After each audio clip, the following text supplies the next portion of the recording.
প্রশ্ন 1 কোন রোজা রাখলে 2 বছরের গুনাহ মাফ হয়? এ আশুরার রোজা, বি আরাফার রোজা, সি শাওয়ালের রোজা। সঠিক উত্তরটি হবে অপশন বি আরাফার রোজা। প্রশ্ন 2 লাইলাতুল কদরের ইবাদত করা কত মাসের ইবাদত করা সমান?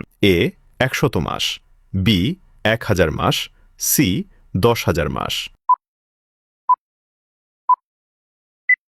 সঠিক উত্তরটি হবে অপশন বি 1000 মাস। আল্লাহ তাআলা বলেন, লাইলাতুল কদর 1000 মাসের চেয়েও উত্তম। সূরা আল কদর আয়াত নম্বর 3। প্রশ্ন 3 ইসলামের 5টি স্তম্ভের মধ্যে রোজা কততম স্তম্ভ? এ দ্বিতীয়, বি তৃতীয়, সি চতুর্থ। সঠিক উত্তরটি হবে অপশন বি তৃতীয়। প্রশ্ন 4 কোনো বিশেষ কারণে রোজা ভেঙে গেলে তার পরিবর্তে একটানা কয়টি রোজা রাখতে হয়? এ 30টি, বি 60টি, সি 90টি। উত্তরটি জানার আগে ভিডিওটি শেয়ার করুন।